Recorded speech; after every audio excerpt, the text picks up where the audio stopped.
Chapitre 155. La prophétie de saint Malachie.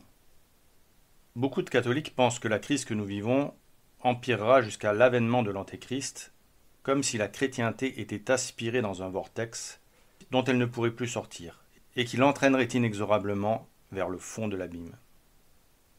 Pourtant, ce n'est pas ce que disent de très nombreuses prophéties. Et si nous sommes réellement au temps de la fin de l'Église de Sardes, comme semblent l'indiquer des exégètes tels que le vénérable Barthélemy Holzhauser et le révérend père de Montléon, il est prophétisé qu'au début de l'Église du VIe âge, il y aura un temps de répit pour les chrétiens. Un grand pape doit restaurer l'Église avec l'aide d'un grand monarque. La prophétie de saint Malachie, contrairement à ce que beaucoup de nos contemporains affirment, pourrait confirmer cet espoir de période de consolation. Saint Malachie d'Armagh, évêque originaire d'Irlande, fut un moine bénédictin, qui écrivit une série de 111 devises laconiques, s'achevant sur une formule évoquant le dernier pontificat, la fin de Rome et le jugement dernier. Chacune de ces devises latines s'appliquerait dans l'ordre où ils apparaissent aux papes qui se succèdent depuis Célestin II, successeur d'Innocent II, qui avait conféré à saint Malachie le titre de légat du pape lors de son voyage à Rome. Souvent mal comprise, cette prophétie renforce l'idée que la fin du monde serait imminente, car ceux qui ne voient pas que le siège de Saint-Pierre est vacant, depuis la mort du pape Pie XII, associent les dernières devises de la prophétie aux imposteurs qui se succèdent depuis 1958, et le « pape Bergoglio devient ainsi l'ultime pape de cette liste. Mais si l'on arrête la liste au souverain pontife Pie XII, qui fut nommé et sacré archevêque in partibus de Sardes, dans la chapelle Sixtine par sa sainteté Benoît XIV, le 13 mai 1917, premier jour des apparitions de Fatima, ce qui tout de même est une étrange coïncidence, et dont la devise fut Pastor Angelicus, la devise du prochain vicaire du Christ, nous permet d'espérer un grand pontificat qui restaurerait l'Église, perspective optimiste, en accord avec de nombreuses prophéties, annonçant que le sixième âge de l'Église débutera par l'élection miraculeuse d'un saint pontife et durera jusqu'à l'apparition de l'Antéchrist. Certains voyants disent que ce saint pape sera désigné par saint Pierre et saint Paul, comme Elisabeth Canori Mora et Anna Maria Taigui. L'abbé Joseph Maître nous livre une interprétation de la devise de ce grand pape que les catholiques attendent de tous leurs vœux, particulièrement intéressante. Pastor et Nauta nous annonce un pape puissant en œuvre et en influence extérieure. Les deux idées qu'évoquent les mots de pasteur et de notonnier, ou de pilote, semblent exprimer le triomphe du principe d'autorité chez le successeur de Pierre. Cette autorité s'exercera sur terre et sur mer, dans l'ancien et le nouveau continent, et jusqu'aux îles les plus lointaines. C'est ainsi que nous pouvons sans doute trouver dans les deux termes en question, Pastor et Nauta, une annonce de l'expansion future du règne de la grâce. Peut-être même doit-on y voir, d'une manière plus précise, l'image de l'activité et du zèle du futur pontife, qui transportera lui-même à travers les continents et les mers les bénédictions attachées à sa personne sacrée et à ses institutions. Ou bien encore, il faudrait reconnaître avec le vénérable Holzhauser, à côté d'un saint pape, pasteur universel, un autre saint personnage, quelque grand empereur ou souverain, qui serait le bras droit du pontife.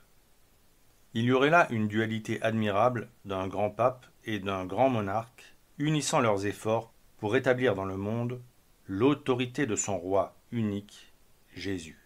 Et l'on pourrait appliquer à ces deux personnages, poursuivant un but commun, les deux termes pastor nautu. En tout cela, nous sommes réduits aux conjectures. Mais les différentes hypothèses que nous suggère la devise pastor et nauta s'accordent facilement avec le futur triomphe de l'Église à travers le monde.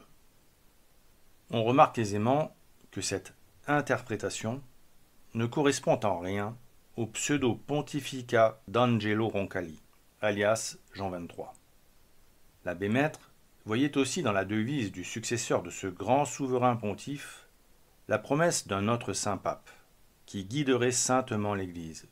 Puis s'ensuivraient selon lui des papes qui ne seraient pas assez détachés des biens terrestres, jusqu'à la crise finale de l'Antéchrist, le fils de perdition, qui mettra à mort le dernier souverain pontife, qui sera lui aussi un grand pape. La brièveté et la force de l'accalmie que cette interprétation nous laisse espérer cadrent avec la prophétie de Notre-Dame de la Salette. Et cet âge de renouveau dans l'Église, qui pourrait être très court, serait un âge de consolation, lors duquel Dieu rétablirait son Église si contaminée par les tribulations du cinquième âge. Cependant, selon les prophéties mariales reconnues par l'Église, avant ce renouveau, de terribles châtiments s'abattront sur nous. Parce qu'il faudra de grandes tribulations pour que les hommes de notre temps, si emplis d'eux-mêmes, si suffisants, puissent reconnaître qu'ils ont besoin de l'aide de Dieu. La très sainte Vierge nous en a avertis à la Salette. Au premier coup de son épée foudroyante, les montagnes et la nature trembleront d'épouvante, parce que les désordres et les crimes des hommes percent la voûte des cieux. Paris sera brûlé et Marseille engloutie. Plusieurs grandes villes seront ébranlées et englouties par des tremblements de terre. On croira tout perdu. On ne verra qu'homicide. On n'entendra que bruit d'armes et blasphèmes. Les justes souffriront beaucoup. Leurs prières, leurs pénitences et leurs larmes monteront jusqu'au ciel. Et tout le peuple de Dieu demandera pardon et miséricorde, et demandera mon aide et mon intercession. Alors Jésus-Christ, par un acte de sa justice et de sa grande miséricorde pour les justes, commandera à ses anges que tous ses ennemis soient mis à mort. Tout à coup, les persécuteurs de Jésus-Christ et tous les hommes adonnés au péché périront, et la terre deviendra comme un désert. Alors se fera la paix, la réconciliation de Dieu avec les hommes. Jésus-Christ sera servi, adoré et glorifié. La charité fleurira partout. Les nouveaux rois seront le bras droit de la Sainte Église, qui sera forte, humble, pieuse, pauvre, zélée et imitatrice des vertus de Jésus-Christ. L'Évangile sera prêché partout, et les hommes feront de grands progrès dans la foi, parce qu'il y aura unité parmi les ouvriers de Jésus-Christ, et que les hommes vivront dans la crainte de Dieu. Cette paix parmi les hommes ne sera pas longue. 25 ans d'abondante récolte leur feront oublier que les péchés des hommes sont cause de toutes les peines qui arrivent sur la terre. Avant que ceci arrive, il y aura une espèce de fausse paix dans le monde. On ne pensera qu'à se divertir.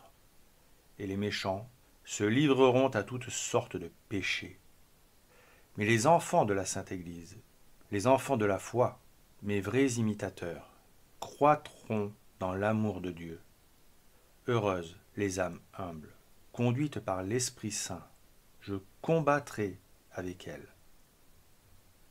Et Mélanie Calvat, la voyante de la Salette, ajouta : Je n'ai pas vu, je ne vois pas le grand pape, ni le grand monarque, avant une grandissime tribulation, épouvantable, terrible et générale pour toute la chrétienté. On peut aussi noter une prophétie du pape Benoît XII, qui disait : Un pasteur choisi montera sur le trône de pierre. Il rétablira les affaires de l'Église dont il recouvrera le domaine temporel. Prodige de mansuétude, aidé par ses envoyés, il rétablira l'unité religieuse.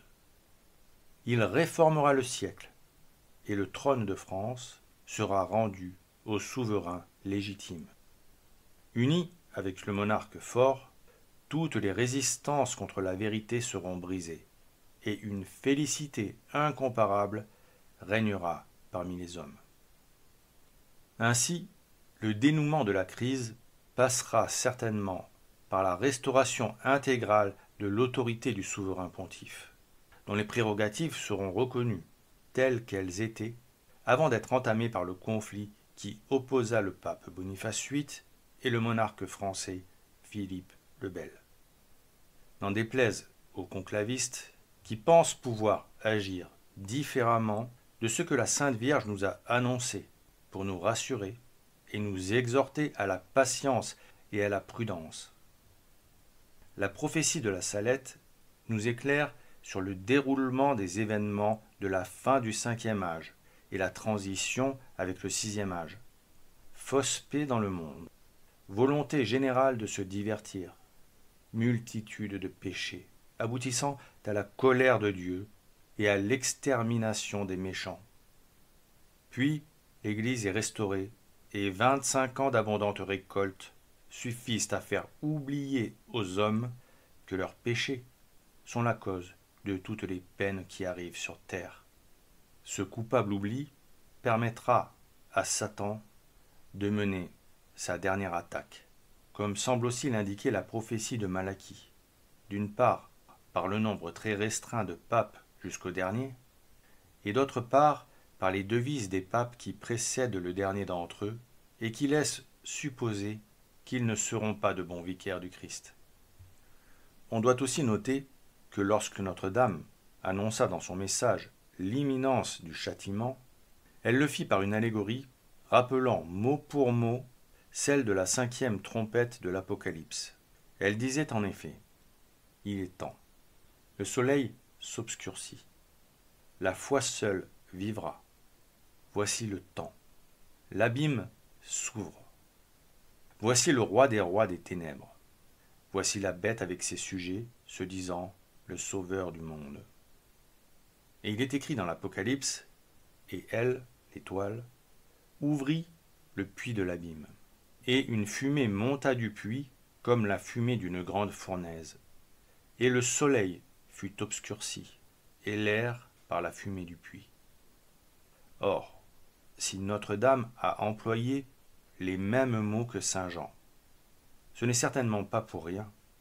La vision terrible de saint Jean trouve en effet un écho dans les paroles de la Sainte Vierge s'adressant aux enfants de la Salette.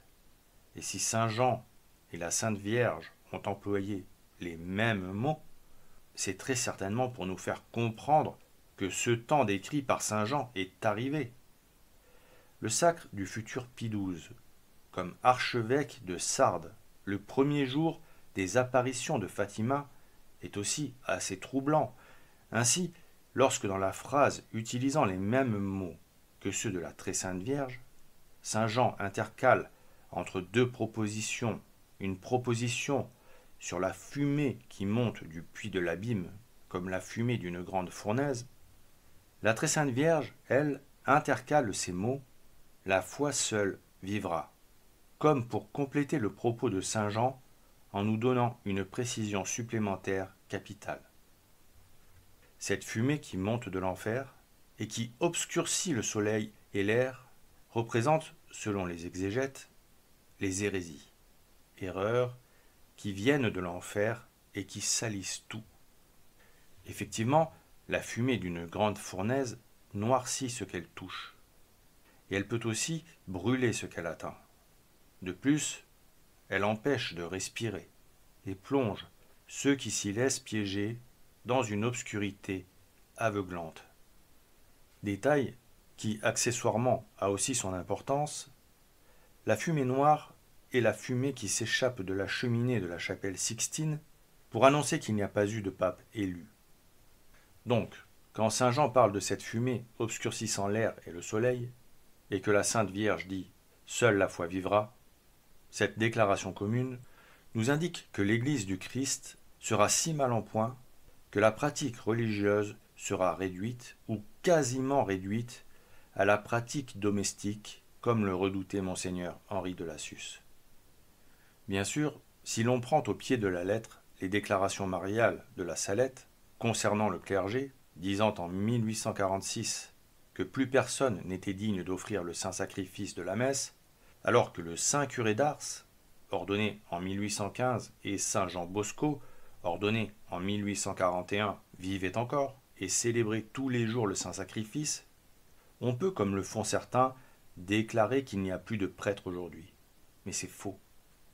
L'exemple de ces deux saints prêtres le prouve, car la Sainte Vierge employait le présent lors de cette apparition.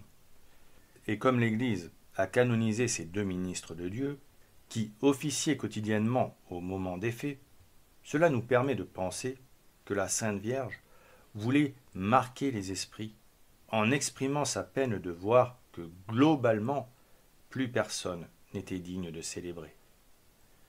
Elle nous montrait ainsi que l'hérésie s'immiscerait partout, comme la fumée s'infiltre partout. Elle appesantit l'air et le rend dangereux, et elle obscurcit le ciel et cache le soleil. Or, les plantes ont besoin de ces deux éléments pour vivre. Et les plantes, dans la symbolique catholique, désignent les chrétiens. L'air peut être assimilé au Saint-Esprit, au souffle divin, et le soleil à la source de la lumière, qui symbolise aussi le Verbe qui nous éclaire dans les ténèbres et qui donne la vie spirituelle. La fumée de la fournaise, faisant écran au Saint-Esprit, plonge donc l'Église dans les ténèbres. La Sainte Vierge a même dit que l'Église serait éclipsée, ce qui veut dire que momentanément, un autre astre cachera sa lumière en prenant sa place. Il y a aussi cette phrase très inquiétante disant « Seule la foi vivra », que certains interprètent comme la preuve qu'il y aura un temps où il n'y aura plus de sacrement, mais qui en tirent des conclusions hasardeuses en affirmant que c'est déjà le cas, et que plus aucun prêtre n'a le droit d'exercer son sacerdoce, faute de juridiction. Pourtant, nous avons vu en 2020 que cette impossibilité de donner ou recevoir les sacrements peut être le fruit d'une politique de distanciation sociale qui imposerait aux catholiques de ne plus se réunir, et qui risquerait, à cause de l'interdiction de donner la communion, à l'enfermement des prêtres récalcitrants. Cela expliquerait l'importance pour notre époque du très saint rosaire, l'arme spécialement recommandée par Notre-Dame de Fatima, qui assura que la récitation quotidienne du chapelet serait accompagnée de grâces spéciales pour ces temps de désolation.